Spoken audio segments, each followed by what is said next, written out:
গতকালের পর আজ ফের নদিয়ার শান্তিপুর হরিপুর পঞ্চায়েতের বেলের মাঠ পেয়ারা বাগান এলাকায় আজ রাস্তা তৈরি নিয়ে ক্ষোভ বিক্ষোভ সৃষ্টি হয় এলাকার মানুষের। তাদের কথা অনুযায়ী সাংসদ তহবিলে 8 ফুট চওড়া 210 মিটার লম্বা এই রাস্তার ব্যয় বরাদ্দ মোট 7.5 লক্ষ টাকা, যেখানে উল্লেখ করা আছে যার মধ্যে 1 লক্ষ টাকার ঝামা ইট বাবদ বরাদ্দ, কিন্তু এলাকাবাসীরা ঝামা ইটের কোনো নিদর্শনই খুঁজে পাননি। অন্যদিকে মোট 6 ইঞ্চি সিমেন্টের ঢালাই হলেও কোথাও 3 কিংবা 4 ইঞ্চি পর্যন্ত পাওয়া, 5 ইঞ্চি কোনো কোনো জায়গায় রয়েছে, কিন্তু 6 ইঞ্চি কোথাও নেই। সাধারণ নাগরিক হিসেবে রাস্তার শিডিউল দেখতে চাইলে তা প্রথমে দেখাতে চায় না কন্ট্রাক্টর। জমাট বাঁধা সিমেন্ট নিয়ে এসে আজ সকালে কর্মীরা যখন কাজ করতে যায় তখন এলাকার মানুষ প্রতিবাদ জানায়, শুরু হয় বচসা। এরপর সাধারণ মানুষের দাবিতে শিডিউল দেখাতে বাধ্য হয়, কিন্তু শিডিউল অনুযায়ী কোনো কাজেরই মিল পান না তারা। এই ক্ষোভ বিক্ষোভের পরিমাণ বাড়তে থাকে আরও। গতকাল এই ঘটনা প্রকাশ্যে আসার পরেই পঞ্চায়েত সমিতির সভাপতি নৃপেন মণ্ডল দাবি করেছিলেন সিপিএমের পক্ষ থেকে এই ঘটনা ঘটানো হচ্ছে এবং বর্তমানে তৃণমূল নেতার যোগ আছে বলে বিক্ষুব্ধদের রাজনৈতিক তকমা দেওয়ার জন্য এলাকাবাসীর ক্ষোভ আরও বাড়তে থাকে।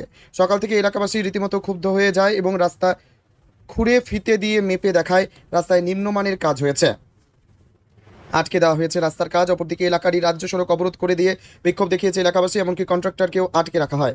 ঘটনাস্থলে পুলিশ গিয়ে এলাকার মানুষের সাথে কথা বলে, তবে সাধারণ মানুষকে বিরোধী তকমা দেওয়াতে প্রতিবাদী হয়েছেন স্থানীয় বিজেপি নেতৃত্ব।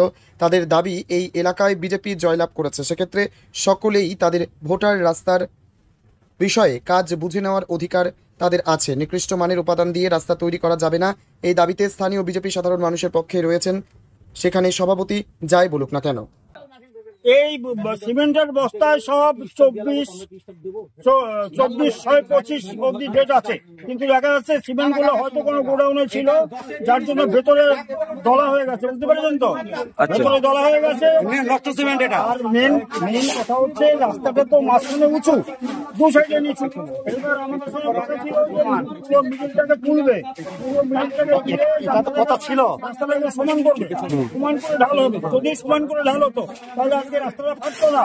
এই ব্যাপারটা হয়ে গেছে দু সাইডে নরম আর মাঝখানে শক্ত, দু সাইডে এটা তো সত্যি যে হ্যাঁ, এটা জনগণ বলছে যে যেটার কাজে দেওয়ার কথা সেটা দিচ্ছে না। এবার আমি তো সঠিক জানি না যে এটা কি দিচ্ছে না দিচ্ছে, সেটা কন্ট্রাক্টর বলতে পারবে আর জনগণ বলতে পারবে, তারা দেখে নিচ্ছে। এই জনগণ যেটা দাবি করছে, গর্ত করে দেখিয়ে দিচ্ছে 6 ইঞ্চি কোনো জায়গায় নেই, আবার সিমেন্ট ডালা বাগানো, সিমেন্টের এক্সপায়ারি ডেট চলে গেছে, ঝামাই দেওয়ার কথা দেওয়া হচ্ছে না, এগুলো কি বলবেন আপনি? এটা জনগণ যেটা বলবে সেটাই আমাকে আমার পাশে, ওদের পাশে থাকতে হবে। না থাকতে হবে বলতে আপনিও তো নিজে বুঝতে পারছেন ব্যাপারটা ঠিকই। হ্যাঁ, আমিও দেখেছি যে ঝামাই দেওয়া হচ্ছে না সিমেন্টের। আমি গেছিলাম, আমিও দেখেছি সিমেন্টে ডেট মানে এক্সপায়ার হয়ে গেছে, সেইগুলো দিচ্ছে। আচ্ছা, আর এই যে থিকনেসটা যেটা 6 ইঞ্চি থাকার কথা, সেটা 6 ইঞ্চি জায়গায় এখন কতটা দিচ্ছে আমি সঠিক তো জানি না। ওনারা গর্ত খুঁড়ে করে দেখিয়ে দিচ্ছেন, ওরা গর্ত খুঁড়ে করে দেখিয়ে দিচ্ছে। তো সেক্ষেত্রে কি বলবেন? আপনি তো এলাকার নির্বাচিত পঞ্চায়েত সদস্য, আপনাকে মানুষজন ভোট দিয়ে জিতিয়েছিল, তাদের সমস্যার কথা তুলে ধরার জন্য। এটা জনগণ বলছে যে 6 ইঞ্চির জায়গায় 3 ইঞ্চি হচ্ছে, এটা আমিও দেখেছি, সেটা আমি গেছিলাম দেখতে। এবার জনগণের পাশে থাকা উচিত, ওরা যা বলবে আমাকে সেটাই তো মেনে নেওয়া হবে। এই যে পূর্ত দপ্তরে কর্মদক্ষরা কোথায়, পূর্ত দপ্তরে ইঞ্জিনিয়াররা কোথায়? দায়িত্ব তাদের। পূর্ত দপ্তরে ইঞ্জিনিয়ার এবং